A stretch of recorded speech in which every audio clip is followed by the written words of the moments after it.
The next question they normally ask you is, how do you run your class? And there are a lot of answers to this, but you have to be true to yourself. They might have you run a demo class. If they have you run a demo class, first thing you need to do is you need to go to the board and write down what you're going to cover today.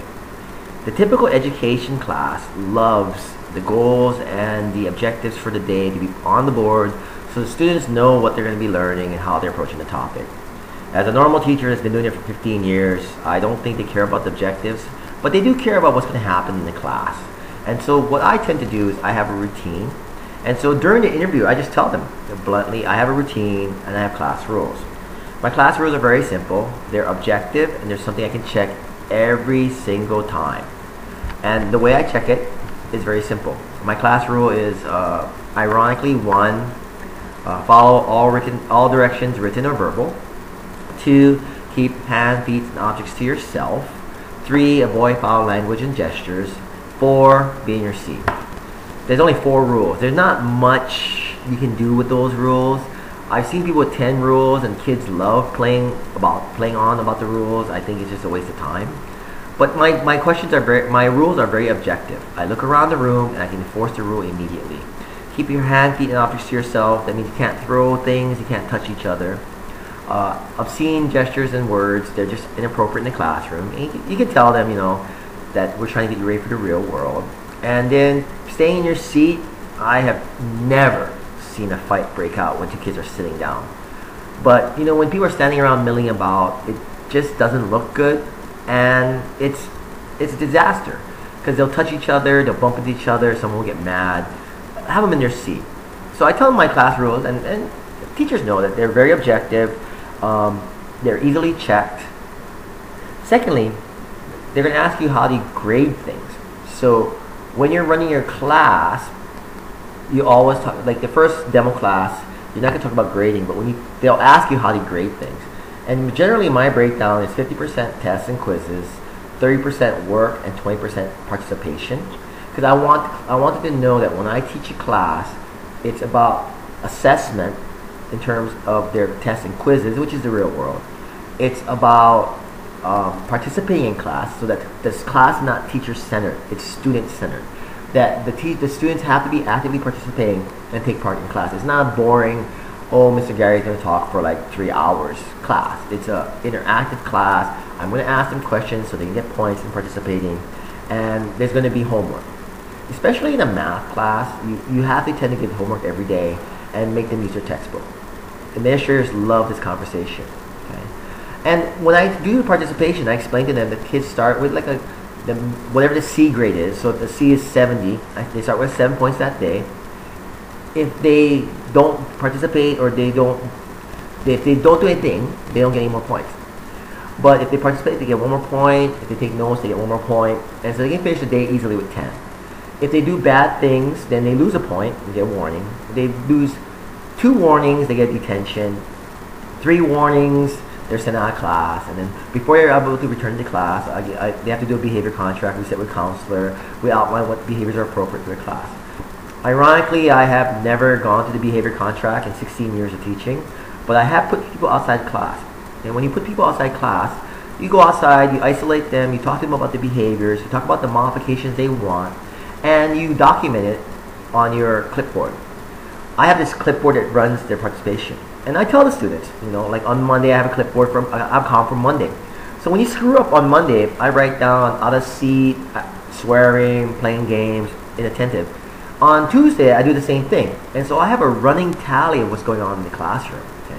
It's even more effective now that they have programs like Class Dojo, which can be used on your phone. And Class Dojo allows you to track their behaviors using the internet and using your phone. And you're allowed to print a report out to them. And so these things administrators love because it creates documentation, accountability, and it shows that you really know what you're doing in terms of running a classroom. The next level of my class is I do routines. So I have a routine for opening classroom. They have to be in their seat, be on the board. They have to have their materials out. I go to when class starts, I go to the board, I write down what's going to happen today, I show them what's going to be happening. There's like a timeline. It's rough, but it's appropriate. Lecture, homework, worksheet, activity, etc. Okay? I break my class into 20-minute quads. So if I have a 1 hour class, I have 3 20-minute sections.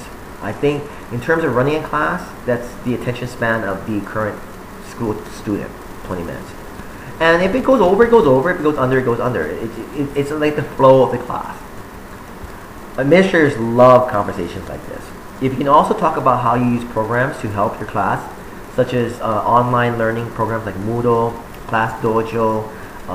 For math, it's Khan Academy, which is a website that has lots of problems on it. Teachers love this stuff. And you got to tell them that you know what's going on. Your classroom will be more interactive than just your normal, I'm going to show up for class, and I'm going to give them books, and I'm going to talk to them on the board. They're going to copy down what's on the board. They'll lecture, and because that's not the way 21st century learning is. You also have to show them that you know about documentation and talking to parents. Okay. Moodle is beautiful because it's self-contained. Not only can you place files on the program, like it's internet, so anyone can use it. You can place files, PowerPoints, documents, links to websites. You can run a quiz on Moodle. The kids can come to Moodle, check it, and get information about Moodle. Okay, and so you give this documentation about how you run your class. The next important question, though, they'll probably give you a shock question. And I find that the shock question is kind of ironic because it's something blatantly, it's crazy, but it might happen. Like a kid might swear at you, a kid might try to assault you, a kid might do something illegal, a kid will act up in class. What do you do? And normally, as long as you watch the parameters that, I started bluntly and I said, in public school education in Hawaii, they'll ask you the shock question because every time I went to a job, they asked me the shock question. What would you do if teachers came up to you and swore at you? And my friend warned me about it. And her reply was, it's a joke. Joke about it. Diffuse the situation with humor, then isolate the child or take the child outside the classroom and get security to come and help you. And that's a standard state of Hawaii public school education question. In private school education, they might not ask you the shock question, and so, but they might ask you how you handle a disruptive child. The child won't leave the classroom. Assertive discipline says you use a hand signal, no words, you point to the student and tell the student to leave the classroom. If the student does not leave the classroom, you have the students leave the classroom and leave the student in the classroom. I've actually done this. It's kind of funny, where she won't leave my class, so I had everyone else leave the class. And I left her in there, and they got security and they removed her. Okay. I don't think that happens in private school education. It never happened to me in Asia yet. But I'm prepared. I've seen it all. Okay. So what have we talked about? The administrator giving you the interview will ask you how you run your class. You want to be up to date with Web 2.0 applications, micrograde, Moodle, Khan Academy.